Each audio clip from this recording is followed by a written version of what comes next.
ಪ್ರಾರ್ಥನೆ ಮಾಡ್ತೀನಿ.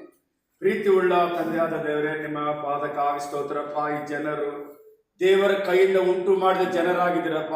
ನಿನ್ನನ್ನು ಅರಿಯದು ತಿಳಿಯದೆ ಅಮಲ ರೋಗದಲ್ಲಿ ಸಿಲುಕಿ ತಮ್ಮ ಜೀವಿತವನ್ನು ಕೆಡಿಸಿಕೊಂಡು ಬಾಳುತ್ತಾ ಇದ್ದಾರಪ್ಪ. ಮನುಷ್ಯನು ಕೊರಗುವಂಥದ್ದು, ಈ ರೀತಿಯಾದಂಥ ಬದುಕುವಂಥದ್ದು ನಿನಗೆ ಇಷ್ಟ ಇಲ್ಲಪ್ಪ. ಈ ಪ್ರಿಯರನ್ನು ಮಾರ್ಪಡಿಸು, ಮನೆಗೆ ತಲುಪುವಂತೆ ಉದ್ಧಾರ ಆಗಿ ಕುಟುಂಬದಲ್ಲಿ ಜವಾಬ್ದಾರಿ ಉಳ್ಳವರಾಗಿ ಅನೇಕರು ಸಹಕಾರಿಯಾಗಿ ಬದುಕುವಂತೆ ಸಹಾಯ ಮಾಡು. ಈ ರಿಯಾಬ್ ನಡೆಸುವವರಿಗಾಗಿ ನಿಮಗೆ ನಾನು ಕೃತಜ್ಞತೆ ಹೇಳ್ತೀನಪ್ಪ. ಅವರು ಹೊತ್ತಂತ ಜವಾಬ್ದಾರಿ ಕೆಲಸವನ್ನು ಆಶೀರ್ವದಿಸು. ಇನ್ನು ಅನೇಕ ಅಮಲ ರೋಗಿಗಳು ಬಂದು ಈ ರಿಯಾಬ್ ಸೇರುವಂತೆ ಸಹಾಯ ಮಾಡು.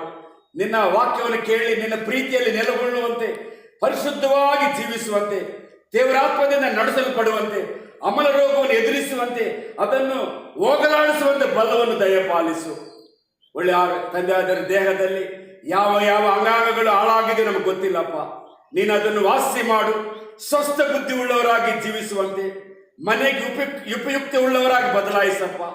ತಂದೆ ಆದವರೇ, ನಿನ್ನ ಸಂಕಲ್ಪ ಈ ಪ್ರಿಯರ ಮೇಲೆ ನೆರವೇರಲಿ ಅಂತ ನಾನು ಬೇಡ್ತಾ, ನಮ್ಮನ್ನು ನಡೆಸಿದಕ್ಕಾಗಿ ಸ್ತೋತ್ರ ಮಾಡುತ್ತಾ, ನಮ್ಮ ದೇವರಾಗಿರುವ, ಒಡೆಯನಾಗಿರುವ, ರಕ್ಷಕನಾಗಿರುವ ನಾಮದಲ್ಲಿ ಪ್ರಾರ್ಥನಾ ಬೇಡಿ ಹೊಂದಿಕೊಂಡಿದ್ದೀನಿ ತಂದೆ ಆದವರೇ, ಆಮೆನ್.